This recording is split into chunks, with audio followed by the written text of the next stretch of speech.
Like, it was one, I don't know who it is. Okay. I had on the screen the other night, it went so fast. I seen it was Elson Howard. So Elson Howard and Jordan is 1-1 Yankee player, and it did that.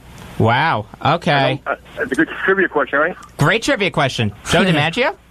I don't know. I gotta look it up. You know what I'm saying? Okay. Anyway, if you were Joe Girardi, wouldn't you start Severino last night? I'd have started Severino game 3. I wouldn't have started him game 1. Not after the start he had. And especially not enough time. I mean, he only threw, what, like 30 pitches? I think so, but even still, you got to rest him up a little bit. He was overhyped. Yeah, he was. I mean, he looked horrible. I don't know how much you saw of the game, Richie, but I was there. It was horrible. He looked horrible. I'll tell you what I did. Soon it was a 3-0. I turned it off. I got sick. I watched NCIS. I put it back on, and then I see Gregorius hit the home run. And I stay watch the whole game. You know, it was funny. WFAN does the turning point of the Yankee games, and they had the turning point as one of Chad Green's strikeouts in the first inning. They were wrong. The turning point was the Didi home run. Yeah. I mean, there's no question about that. I don't know what Mark Chernoff was listening to, but I mean... Let me tell you, don't worry about Judge and Sanchez in the series. You're going to come through. Oh, of course they will. Game left now. Well, the issue is the 7 other guys and how they're going to hit Kluber. I mean, Judge and Sanchez, I'm not going to get on too much for not hitting Bauer or Kluber. It's actually going to be the first time Judge is going to face Kluber. It is? Yeah, because both times when the Indians played the Yankees and Kluber was pitching, Judge didn't play. Oh, wow, that's interesting. I didn't know that. You know what? It looks like I'm going to go, you guys a lot of pizza. I bet you guys, the Jets, are not going to win more than 5 games. Yeah, that's right.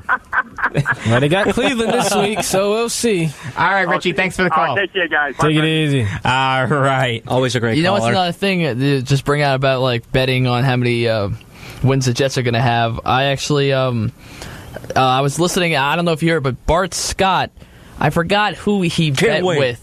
But he bet it like the guys like Bugatti, and he's like, "Oh, I bet the Jets will get 5 wins. If they get 5 wins, you owe me that Bugatti." And like, I forgot whoever it is, but he's got to be shaking right now. He's like, "Oh, well, they're going to be 3-2. They got plenty of football left. They're going to be 3-2 on Monday, so it's very possible."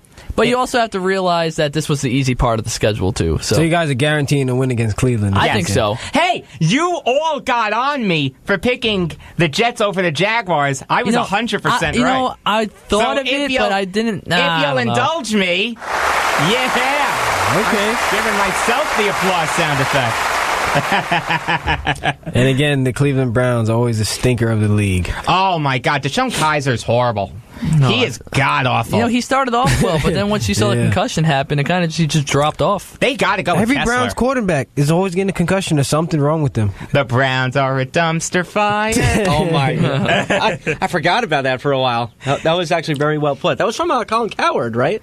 I don't remember. I think so. It was from an ESPN show. I just remember it having a lyric that I really can't say. About Johnny Manziel? Yes. Yep. Oh, boy. So, Corey Kluber, we touched on him. He's my AL Cy Young Award winner. I mean, I don't think there's a question about it. Chris Sale had a dominant season. Yeah. But he tailed off in the month of September, and Kluber with 18 wins, over 260 strikeouts. He's amazing. Chris Sale, and I picked him for AL Cy Young. You were wrong. Well, I actually just found this out. Chris Sale led the American League in pitching in innings with 214-1 over Kluber. Okay. So that just means to me that he went further into games. But I think that Chris Sale was a huge boost-up for the Red Sox, while Corey Kluber was already a dominant presence. I wanted Chris Sale on the Yankees so badly. Remember, Brandon? Yes. You did say that, yeah. Do you remember when we were on Tuesdays at 11 a.m. and I was screaming for the Yankees to trade for Chris Sale? It was the series. It was, no, it wasn't that show, but right after the show, after the Jet Colt Monday night debacle, Chris Sale was traded to the Red Sox. You did say that, yeah. Chris Sale was traded to the Red Sox right after that show, and I was so upset. Of course it's to the Red Sox! It's a double whammy. There used to be a time. Team, right? There used to be a time when if the Red Sox were interested in someone, the Yankees would go and either get him or get 2 other players, and that hasn't happened. And that's part of the reason why the Red Sox are going to be advancing. Maybe. I think they can still beat Houston. That happened with A-Rod, right? It happened with A-Rod, and the Yankees are going to be playing golf soon. Possibly, yeah. NL Cy Young. As if there's really a need to talk about it. Max Scherzer. That's you're going with Scherzer? Yeah. Oh, okay. I picked Greinke. You picked Greinke. Okay, so it's a little more wide open than I thought. I went with Kershaw. Oh, okay. Yeah, the whole injury concern, that kind of threw me off. He still had a great year. I know, yeah, you're right. But, I know I'm right. but what, I don't know. Wood held down the fort when Kershaw was out, When someone doesn't play a whole season, I don't know. Well, he still finished, I think, the lead in wins in the National League. Yeah. Hey, again, this one's kind of more wide open, so. So, American League Rookie of the Year, we already said this guy's MVP. 1, 2, 3. Aaron Judge. No question about it. NL Rookie of the Year. And Eric, I have to give you credit for this. You were on this guy in late May, early June, picking him NL Rookie of the Year. So, Cody Eric, Bellinger. Yep. I'll give you the applause sound effect. Very nice, Eric. You did something nice for yourself. I did. I made my mark on the show. I'd like to thank the Academy. I'd like to thank my parents, WHPC. Well, we're going to be getting a second hour Tuesdays at 5 p.m. starting October 24th. And Eric, I know you'll be joining me. I'll be there. Brandon, I think you're in class. I get at class at 5:15, so I don't... Cut class. Drop the course. Oh, man. No, this is a hard class right here. He's a tough teacher. I'm not going to ask you to No, I know. I'm just joking. Dominic, on the other hand, what's he doing besides working? I'm sorry. At a seafood restaurant. I know. A very good one on the Nautical Mile. Yeah. Shout out right there. You want to give a plug? I don't know if we can legally. No, all right, then don't. We can't. Yeah, we can. We can't. Hey, That's why I just write it down. Write it down. It's one of the few restaurants on the Nautical Mile that's on Open Table. That's all I'll say. AL Manager of the Year. Good point. This, to me, was a no-brainer. I went with A.J. Hinch. I know there are some people that are going Paul Molitor, but A.J. Hinch led this Astro team to... They finished with 100 wins, right? They had to. I think 101. I mean, they had an incredible year, and I thought the Astros were going to do well, but I didn't think they'd do this well. I mean, this is amazing what they're doing. See, now, for me, honestly, what are you laughing at? Relax. Because we picked the same person, right? No, I actually picked two people because it's a toss-up for me because they both You overachieved. picked two people. No. It's going to be between... We have a tie. Hold on. Yeah, we do. It's actually between Girardi and Molitor. Girardi? Yeah, Because they that's- overachieved. Again. Okay. You know what? That's a fair argument, Jacob. He's not as good as Hinch in my eyes, but they did overachieve. All right, yeah, okay. I picked Girardi Because also. they plugged the Yankees, I think, at 85 wins. It's not as crazy as I thought it was when I first heard it. I'll give you Okay. that. NL. I live another day. Dom looked like he was scared to say it, so he wanted Eric to say it first. That's why you were laughing at me. That's not why he fair. was laughing. Yeah, and, it's funny. I was listening to one of our previous podcasts, which I do. I always listen back to see how I can get better. And I was listening back to us talking about Girardi. And John from Freeport wanted to call in, but unfortunately we were out of time, so he couldn't. I'd like to clarify my position on Girardi because I did not do a good job of explaining it, and that is on me. Okay, go I ahead. think Joe Girardi is a good manager. I don't think he's a great manager. I think that if the Yankees lost on Tuesday, he'd be out of a job. I think the Yankees are going to get swept in the ALDS, but given the other names that are out there, I think he's safe. That's all I'm going to say. If a great manager became available, I'm a big Ned Yost fan. Joe Madden I like. John Terry Farrell I Francona. like. Terry Francona I like. I like Mike Scioscia. I know he gets a bad rap. I like him. I would like the Yankees to go after him, but given the guys that I've seen mentioned, Charlie Montoyo, Kevin Long, Joey Cora, I want the Yankees to keep Girardi. See, now that was my stance, too, because honestly, there's nothing wrong with exploring your options. There isn't. But I honestly And that was what I wanted the Yankees to do, but I did not do a good job of explaining it. No, that's fine. That is on me, and I do apologize. That's fine, because honestly, Girardi is the best candidate out there, because honestly, if you think about it, if he gets fired tomorrow, at least 12 teams are going to call. Yes. And Mike Francesa is the biggest Joe Girardi supporter, and that's his main argument, that there would be a million teams interested in him. He's right, but there are times when a manager just overstays his welcome with a team. It happened with Torrey with the Yankees. It happened with Andy Reid with the Philadelphia Eagles. It happened with Tom Coughlin with the Giants. It might be happening with Girardi. Now, I like Girardi. He's a good manager. I don't love Girardi, but I don't hate him.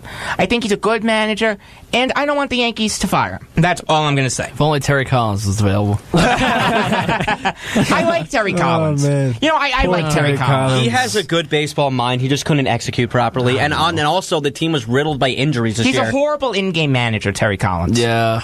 NL Manager of the Year. It's Terry Collins, and there's no question about it. No, I'm kidding. Dave Roberts. I had another. Really? I had another guy named the Terry. Dodgers. Who'd you go with, Dom? I went with Terry and please. Torey Lovullo? Lovullo, yeah. That was who I went was going with, to say too. it wrong, so I'm glad you said it for me. Yeah, that's why I did that. Good, thank you. You're listening to Beyond the Game on the voice of Nassau Community College, 90.3 WHPC. I am Jacob Volk. Sitting across from me, Brandon Johnson, Dominic Arbolino, and Eric Fischetti. Let's take a quick break, but don't go anywhere, because we'll be talking football next on the voice of Nassau Community College, 90.3 WHPC. When I grow up, I want to be a new pair of blue jeans. When I grow up, I want to be a kid's first computer. When I grow up, I want to be a glass countertop in a new home. When I grow up, I want to be a kid's best birthday present. When I grow up, I want to be a football stadium. When I grow up, I want to be a warm place on a cold day. When I grow up, I want to be a fancy backsplash. I want to be a bike that races around the country. When I grow up, I want to be a bench on a forest trail. I want to be a rocking chair on a sunny porch. I want to be a skyscraper. I want to be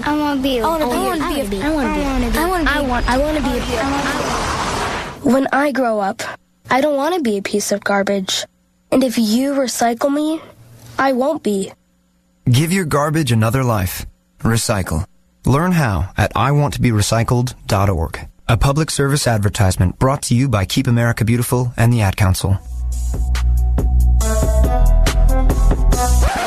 Wait, hold up. I don't think you know about It's Saucy. It's flavorful, extraordinary, and mind-blowing. Hey, tune into It's Saucy, where I give you nothing but the greatest music out from back then till now, along with hip-hop news and trending topics. It's DJ Steph. Just know that. It's saucy. Listen to the Saucy Hour Wednesday nights at 10 o'clock here on the voice of Nassau Community College on 90.3 WHPC. Tweens have mastered the art of tuning out. Jen, there's a spider in the car. We're turning your room into a home gym. See? Nothing. But some messages need to get through. Like making sure they're buckled up the whole ride, every time. Do whatever it takes to make your child listen. Jen, I friended your boyfriend. Wait, what? Buckle up, sweetie. Never give up until they buckle up. Learn more at safercar.gov/kidsbuckleup. A message from the National Highway Traffic Safety Administration and the Ad Council. Jacob Volks. Jacob Volk. Were you ever in the Karate Kid? In a past life. In a past life, I was. How many Was more Ralph Macchio cast What instead of belt you? do you have? I think is Pat Morita still alive? I think he was in the I Karate have Kid. no idea.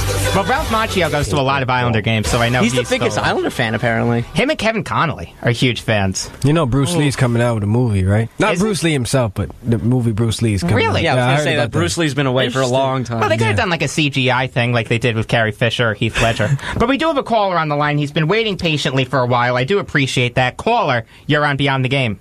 Hey, it's Kevin from Massapequa. How are you? I'm doing good, Kevin. How are you?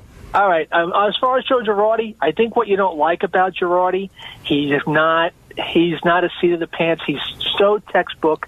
He's vanilla. He's boring. That's an argument, yeah. He's not like Francona, who like old school manager. I mean, yes, he's managed the year when he was managing with Miami. He's good with younger players, and that's why I think Torrey was shown the door.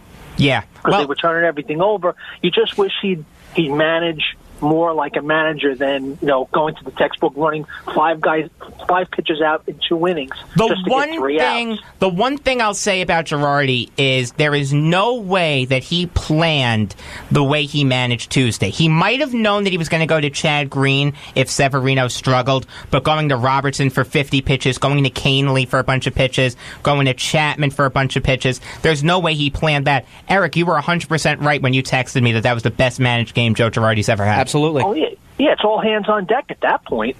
Oh, of course. I mean, I like Girardi. He's a good manager. I don't think he's great. I think there are better managers out there, but he's a good manager. This series... Yeah, I mean, if you put Terry Collins on this team, does he make them any better?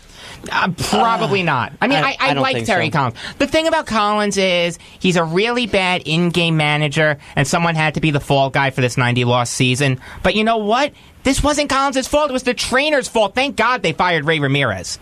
Thank God. That's been a long time coming. That goes back to Omar Minaya. Yeah, that's right. Minaya and Ramirez worked together. And I'm not the biggest Sandy Alderson fan either. I know this season wasn't his fault, but he had a horrible trade deadline, trading Jay Bruce for nothing.